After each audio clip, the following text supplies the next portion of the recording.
जय श्री कृष्णा। हर हर महादेव। वैशाख महीने में ये कहानी जरूर सुननी चाहिए। एक राजा जो रोज सुबह उठकर गंगा जी नहाने जाता था। राजा ने सबको ये बोल रखा था कि मेरे से पहले कोई गंगा जी में नहीं नहाएगा। एक बांदरी थी जो राजा से पहले नहा लेती थी। जब राजा नहाने जाता था तो उसको पानी हिलता हुआ दिखता था। जब राजा को इस बात पर शंका हुई कोई मेरे से पहले नहाता है तो राजा ने वहां पर पहरा बिठा दिया।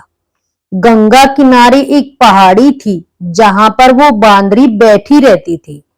राजा के नहाने से पहले ही वो नहाकर पहाड़ी पर बैठ जाती थी। ऐसे ही नहाते नहाते पूरा वैशाख का महीना बीत गया। एक दिन उस बांदरी को नहाते हुए सिपाहियों ने देख लिया और पकड़कर राजा के पास ले गए। राजा का यह प्रण था कि अगर कोई औरत मेरे से पहले नहाएगी तो वह उससे विवाह कर लेगा। राजा ने अपना प्रण निभाया। राजा ने बांदरी से विवाह कर लिया। वैशाख नहाने के पुण्य से बांदरी के पेट में गर्भ लग गया। पूरा 9 महीना होने को आया। तब बांदरी ने राजा से पूछा कि जब मेरे बच्चा होने का समय आएगा तो मैं क्या करूंगी। तब राजा ने कहा कि महल में मैंने टाली बंधवा दी और बोला कि जब तुम्हारे दर्द उठे तो इस टाली को बजा देना, फिर मैं आकर पूरा बंदोबस्त कर दूंगा। राजा और भी रानियां थी। राजा की बहुत सारी रानियां थी जिनके बच्चा नहीं था। बांदरी के बच्चा होने वाला है ये बात उसको जला रही थी। सभी रानियां जल भून रही थी। टाली बंधी हुई देखकर उन्होंने पूछा कि बांदरी ये टाली क्यों बांध रखी है। तब बांदरी बोली कि जब मेरे बच्चा होने वाला होगा तब राजा को बुलाने के लिए ये टाली बांधी गई है। तब रानियां बोली कि एक बार टाली बजा कर तो देखो कि राजा आते हैं या नहीं। बांदरी ने टाली बजाई और राजा आ गए। जब राजा ने आकर पूछा कि टाली क्यों बजाई तो बांदरी बोली कि इन रानियों ने मुझसे कहा कि एक बार टाली बजा कर तो देख कि राजा आते हैं या नहीं आते हैं। तब राजा ने कहा कि दोबारा ऐसा मत करना। थोड़े दिन बाद जब बांदरी के बच्चा होने वाला था तो बांदरी ने खूब टाली बजाई पर राजा नहीं आई। जब बांदरी ने रानियों से पूछा कि अब क्या होगा, मैं बच्चे को जन्म कैसे दूंगी। तब रानियों ने बांदरी से कहा कि आंखों पर तो पट्टी बांध ले और नीचे मुंह कर ले। बांदरी के वैशाख नहाने से बहुत सुंदर लड़का हुआ। जब रानियों ने यह देखा कि बहुत सुंदर लड़का हुआ है तो रानियों ने दासी से कहा कि बच्चे को नदी में डुबोकर आ जाओ और बांदरी के पास पत्थर को रख दो और राजा को बोल दो कि बांदरी के पत्थर हुआ है। राजा ने इस बात को सुनकर अपने मन में संतोष कर लिया और रानियों के इस तरह उसको भी बच्चा कैसे हो सकता है। उधर उस दासी से बच्चा नदी में नहीं फेंका गया तो उस बच्चे को वहां पर काम कर रहे कुम्हार के बर्तन में रखकर आ गई। जब कुम्हारी ने किसी बच्चे की रोने की आवाज सुनी तो उन्होंने वहां जाकर देखा तो एक बच्चा था। तब कुम्हार ने कुम्हारी से कहा कि भगवान ने हमारी सुन ली, हमारे बच्चा नहीं है और भगवान ने हमें बच्चा दे दिया। अगर तू इस बच्चे का पालन पोषण कर सके तो इसे हम अपने घर ले चले। कुम्हारी राजी हो गई और दोनों ने उसको पाल पोस कर बड़ा कर दिया। लड़के को इस बात को पता चल चुका था कि वो बांदरी के पेट से जन्म हुआ है और रानियों ने उसको मरवाने के लिए दासी को दे दिया था। एक दिन वो लड़का कुम्हार का बनाए हुए हाथी घोड़ों को ले जाकर कुएं पर बैठ गया जहां पर दासियां पानी भरने आई।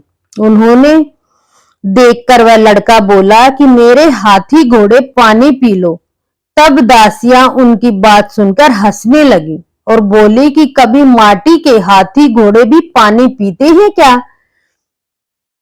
तब वह लड़का बोला कि कभी बांदरी के भी पत्थर होते हैं क्या? यह बात दासियों ने रानियों से जाकर कह दी। यह बात सुनकर रानियों ने जहर का लड्डू बनाकर कुम्हार के लड़के के लिए भेजा। भगवान की कृपा से जहर का लड्डू गूंद का लड्डू बन गया और दूसरे दिन रानियों ने देखा कि वह लड़का मरा नहीं। तब रानियों ने राजा से जिद करके कुम्हार को उस बस्ती से निकलवा दिया। कुम्हार जंगल में रहने लग गया। गणगौर का महीना आ गया। कुम्हार का लड़का 101 करवा 101 गोली ले घड़ों में पानी भरकर बगीचे में जाकर बैठ गया, जहां पर राजा के साहूकारों की लड़कियां गणगौर पूजने के लिए मिट्टी ले जाने के लिए आई। वहां पर पहले तो उन्होंने खूब खेला कूदा।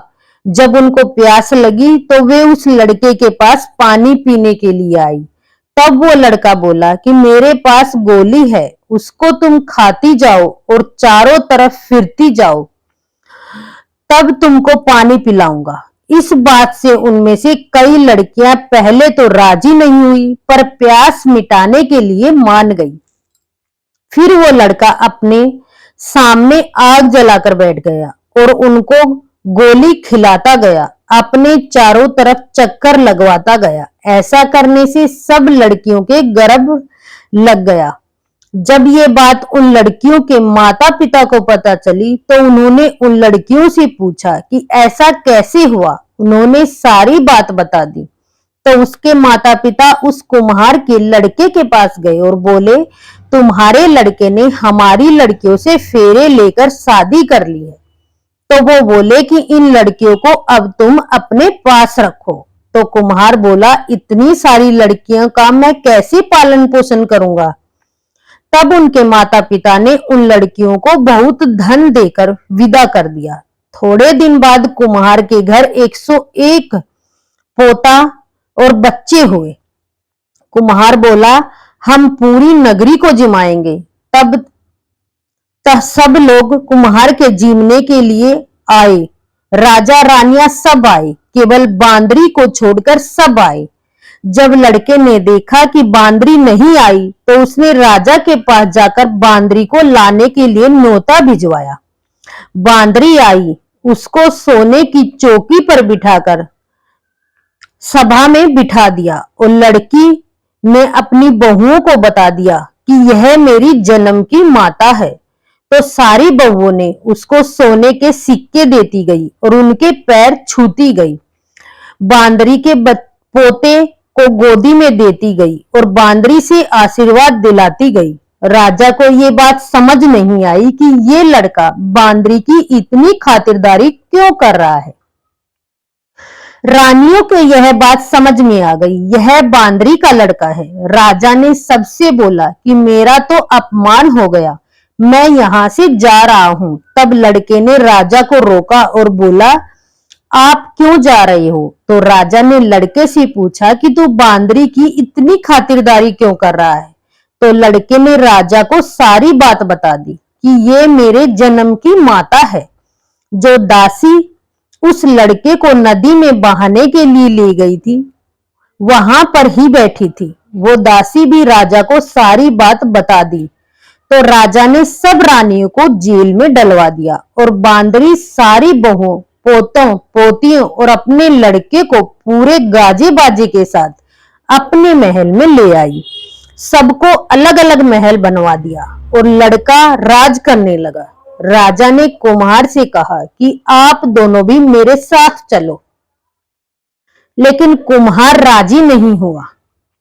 फिर राजा ने कुम्हार को बहुत सा धन दौलत दे दिया। तब सभी लोग बोलते हैं कि वैशाख महीने में नहाने से बहुत पुण्य मिलता है। जैसे बांदरी वैशाख महीने में नहाई, राजा से राज मिला, उसी तरह आपको भी भगवान सुख संपत्ति और धन दौलत सब देंगे। ऐसे ही आप हमारी कहानियों सुनने के लिए हमारे चैनल को फॉलो करो और कमेंट बॉक्स में जय श्री कृष्णा लिखना ना भूलें। बोलो श्री हरि विष्णु की जय।